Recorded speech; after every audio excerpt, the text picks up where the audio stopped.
భారతదేశ చరిత్రలో ఎంతోమంది క్రిస్టియన్ సంబంధించిన అంశంతో ఉన్న వాళ్ళు, ముస్లిం సంబంధించిన వాళ్ళు అందరూ మంత్రులు అయ్యారు, ముఖ్యమంత్రులు అయ్యారు. ఎవరికి లేని అప్రాంశం జగన్మోహన్ రెడ్డి చుట్టే ఈ సెంట్రిక్గా రాజకీయం చేస్తారు.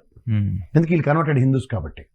సో ఒరిజినల్గా మనందరికీ సనాతన ధర్మం ఇప్పుడు ఓవర్ యాక్షన్ చేసేవాడు చూడు, నాస్తికుల కుటుంబం అని చెప్పిన పవన్ కళ్యాణ్ ఎలాంటి సనాతన ధర్మం ఓవర్ యాక్షన్ అంటే నిన్న ఇవాళ కర్ణాటక మినిస్టర్ మొహమ్మద్ ప్యానెల్ చేయలేడు, సినిమాలో నటించిన నిజ జీవితంలో నటించకండి అని. ఫాలో అయ్యారు న్యూస్, మొహమాట లేకుండా చెప్పాడు. ఇప్పుడు నేను అంటుంది ఏంటంటే మన సనాతన ధర్మంలో కింద నుంచి పైకి మెట్లు కడగడం ఇలాంటివి ఏమి ఉండవు కదా.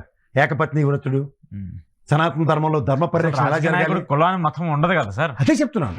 సో ఎప్పుడైతే వీళ్ళు అడాప్టబిలిటీతో ఓవర్ యాక్షన్ చేస్తూ మేము హిందువులోని పోర్ట్రేట్ చేసే కార్యక్రమంలో వీళ్ళకి బ్రెయిన్లో పెట్టింది అంటే జగన్మోహన్ ఎలాగైనా డైల్యూట్ చేద్దాం లేదా హ్యూమిలేట్ చేద్దాం అన్న బేసిక్ కాన్సెప్ట్కి స్ట్రక్ అయినప్పుడు ఏ పరాలు మర్చిపోతున్నారు.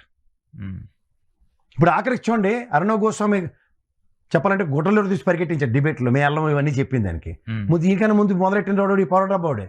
సో కానీ మీరు ఇక్కడికి వచ్చాక మీరు లాజిక్ చూడండి, దీని అంతటిని తప్పించుకోవడానికి ఆ లేస్తున్న ఎత్తుగడేంటి, ఇంకొక వేరే తీసుకొస్తున్నారా. దీపక్ రెడ్డి అనే వ్యక్తట జగన్మోహన్ రెడ్డికి సంబంధించిన కోవట్టట, హఠా ఠటా ఠటా పెట ఏదైనా ఆవేశం జగన్మోహన్ రెడ్డి కూడా ఆగాలి.